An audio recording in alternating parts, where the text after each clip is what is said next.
Class 9th के MP board के सभी विद्यार्थी, लो जी आपका आ चुका है हिंदी का यहाँ पर पेपर है। ठीक है, 4 तरह के पेपर आपको दे रहा हूं मैं।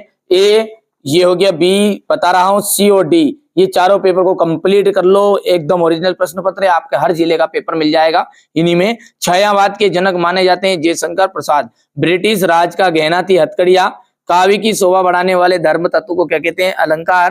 ठीक है, पुस्तक पढ़ने में रम गया है लेखक। रचना के आधार पर वाक्य के कितने भेद होते हैं? 3।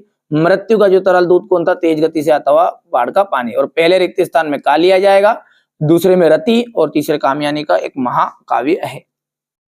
डाढ़े तिब्बत में सबसे खतरे की जगहें हैं। रचना के आधार पर वाक्य 3 प्रकार के होते हैं। हम हाथी पे हल जुना जुद पाया करते, हम पे बेल है। लह लह पालक, मह मह धनिया। 24 मात्राओं वाला छंद जो है दोहा है। डाढ़े का जाएगा तिब्बत। जूरी का जो साला है वो कौन था? गया। ठीक है, मात्र ही भर का जाएगा निपात शब्द है। रीढ़ की हड्डी जगदीश चंद्र माथुर आ जाएगा। अब है सत्य असत्य। गोपी जो है श्री कृष्ण की तरह मोर पंख का मुकुट धारण करने के लिए तैयार नहीं है, सत्य है। अस्थिर मनोविकार स्थायी भाव कहलाते हैं, असत्य है। हीरा और मोती गया के बेल थे, असत्य है।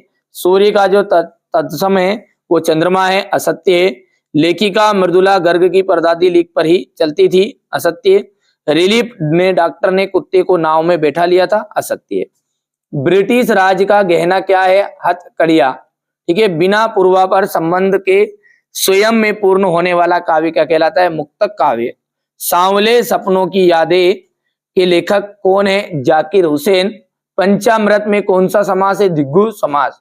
ऊंची दुकान और फीका पकवान का क्या अर्थ है? अधिक दिखावा। आपके पाठ्यक्रम में फणीश्वर नाथ रेणु की रचना कौन सी है? इस जल प्रलय। यहां से देखिए, भक्ति काल की प्रमुख 4 विशेषताओं का उल्लेख करिए। छायावाद के 2 कवियों की तथा उनकी एक एक रचना का नाम लिखना है। ब्रजभूमि के प्रति कवि रसखान का प्रेम किन किन रूपों में अभिव्यक्त हुआ? कवि किस शासन की तुलना तम के प्रभाव से की गई है?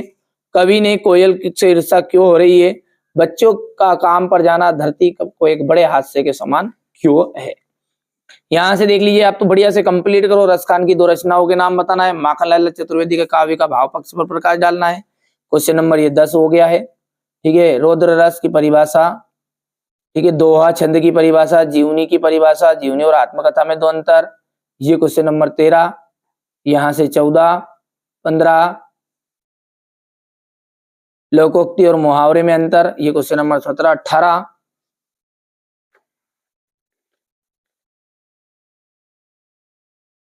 यहां से देख लीजिएगा, क्वेश्चन नंबर 19। ये क्वेश्चन नंबर 20, 21।